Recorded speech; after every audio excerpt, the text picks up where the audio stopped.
Clerical staff تھا، medical staff تھا، وہ سارے جو لوگ آئے وہ سب یہ کہہ رہے ہیں کہ یہ کہاں کا انصاف ہے کہ مہنگائی تو 50% سے زیادہ ہو اور تنخواہیں جو ہیں وہ بہت کم جو ہے ہوتی، اور بجٹ کا 50% سے زیادہ حصہ، تقریباً 50% حصہ یہ غیر ملکی قرضہ جات کی ادائیگی میں جو ہے وہ لگا رہے ہیں۔ اور یہ جو غیر ملکی قرضہ جات کی ادائیگی ہے اس کے لیے انہوں نے اس دفعہ وہ بہت ساری چیزیں جی ایس ٹی کے نیٹ ورک میں لے آئے جو پہلے موجود نہیں تھیں۔ آپ بچوں کا دودھ لے آئیں، آپ کی ٹوتھ پیسٹ لے آئیں، آپ کے گھر کی تقریباً ساری شیء، پلاسٹک کی آپ چیز خرید لیں، آپ گھر کے برتن خرید لیں، کراکری لے لیں، کاسمیٹکس لے لیں، جو جی ایس ٹی کے اندر نہیں تھی وہ چیزیں بھی انہوں نے اس دفعہ بجٹ میں جی ایس ٹی کے اندر 18% اب اس پہ جو ہے وہ نیا ٹیکس جو ہے وہ نافذ ہو جائے گا۔ یعنی انڈائریکٹ ٹیکسیشنز ان کا ہال مارک ہے، اور جو ڈائریکٹ ٹیکسیشن تھی جن کی تنخواہیں بہت زیادہ تھیں ان کے ٹیکس کم کر دیے ہیں، اور جن کی تنخواہیں بہت کم تھیں ان کا اضافہ 7.5% جو ہے وہ کیا گیا ہے۔ یعنی جتنا زیادہ کوئی پیسہ کمائے گا اتنا زیادہ ان کو بینیفٹ ہوگا۔ انہوں نے بزنس کلاس کے لیے وہ جو ڈیوٹیز تھی وہ ساری ختم کر دی ہیں۔ 3 لاکھ روپے کی ڈیوٹی ایک ٹکٹ پہ انہوں نے اس دفعہ جو ہے وہ ختم کی ہے بزنس کلاس میں، چونکہ بزنس کلاس انہوں نے سفر کرنا ہے۔ عام اگر انہوں نے کوئی فضائی سفر میں کنسیشن دینی تھی تو وہ دیتے عام اکانومی کلاس کو، جس میں محنت کش طبقہ سارا سفر کرتا ہے اور سارے مڈل ایسٹ میں جا کر اور دوسرے ملکوں میں جا کر کام کر کے۔ تارکین وطن اس وقت سب سے زیادہ جو معیشت کو پیسے بھیج رہے ہیں وہ تارکین وطن کیا زر مبادلہ ہے جو یہاں پہ آ رہا ہے۔ تو بجٹ میں ان کی جو پریارٹیز تھی ساری کی ساری وہ تھی غیر ملکی قرضہ جات کی ادائیگی، اور وہ آئی ایم ایف اور ورلڈ بینک اور جو سامراجی ممالک ہے اور دیگر ممالک جن کا قرضہ انہوں نے ادا کرنا ہے اس میں یہ میکسیمم جو ہے وہ قرضہ ادا کر رہے ہیں۔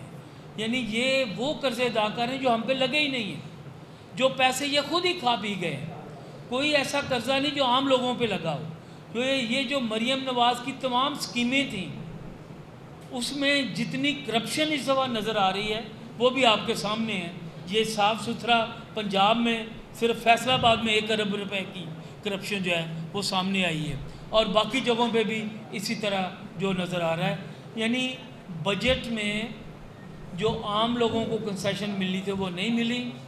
پاکستان کی معیشت مسلسل بحرانی کیفیت میں ہے، اور پاکستان کی معیشت ٹھیک ہو سکتی ہے اگر غیر ترقیاتی اخراجات میں کمی کریں، جس میں دفاعی بجٹ شامل ہے، جس میں غیر ملکی قرضہ جات کی واپسی شامل ہے۔ انہوں نے ترقیاتی بجٹ میں 1000 ارب روپے سے زیادہ کی کمی کر دی ہے۔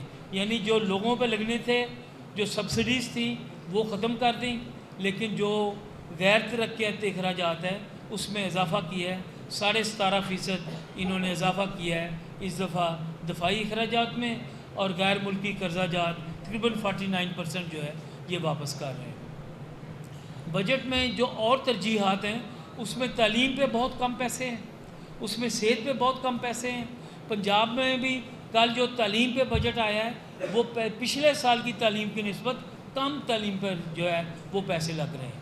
یعنی اس وقت صورتحال یہ ہے کہ ان کی معیشت کی وجہ سے پاکستان میں مسلسل غربت میں اضافہ ہو رہا ہے، پاکستان میں مسلسل مہنگائی میں اضافہ ہو رہا ہے، مسلسل جو ہے عدم مساوات، انکوالٹیز بڑھ رہی ہیں۔ جتنی تیزی سے انکوالٹیز پاکستان میں اس دفعہ بڑھی ہیں شاید اس سے پہلے کبھی ایسا نہ ہو۔ یہ بجٹ جو ہے ہم سمجھتے ہیں کہ پچھلے یہ جو انہوں نے 4 بجٹ پیش کیے ہیں اس سب میں سے برا بجٹ انہوں نے اس دفعہ پیش کیا ہے، اور یہ بجٹ کوئی پاکستان کے لوگوں کی اصلاح کے لیے نہیں تھا بلکہ یہ پاکستان کے لوگوں کو مزید تکلیف دینے کے لیے تھا۔ ان کی معیشت کو ہم رد کرتے ہیں۔ ہمارا مطالبہ ہے محنت کش طبقے کی کم از کم تنخواہ جو ہے وہ 80,000 روپیہ مہینہ وہ ہونی چاہیے۔ ہمارا مطالبہ ہے غیر ملکی قرضہ جات کی ادائیگی یہ سسپینڈ کریں، ہمارا مطالبہ ہے غیر ترقیاتی اخراجات کم کریں. ہمارا مطالبہ ہے یہ جو کسانوں پر نئے ٹیکس لگائے گئے ہیں وہ سارے ٹیکس ختم کریں.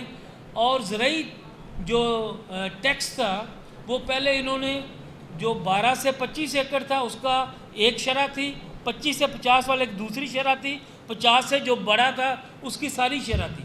اس دفعہ پنجاب نے 12 ایکڑ سے زیادہ جو بھی جس کے پاس بھی جو زمین ہے اس پہ ایکول زرعی ٹیکس نافذ کر دیا ہے. یعنی جگیرداری ختم نہیں کرنی, جگیرداروں کو اپنے ساتھ بٹھایا ہوا ہے, لیکن جو عام لوگ ہیں, جو محنت کش لوگ ہیں, جو مڈل کلاس کے لوگ ہیں, ان کے اوپر ٹیکسوں کا بوجھ سارا لگایا گیا ہے. ہم اس بجٹ کو, ان کی معیشت کو رد کرتے ہیں اور ہمیں امید ہے کہ ہمارے جو بہت ہی اچھے زبردست معیشت دان اور ساتھی آئے ہوئے ہیں وہ مزید اس پر بات کریں گے. آپ کا بہت بہت شکریہ.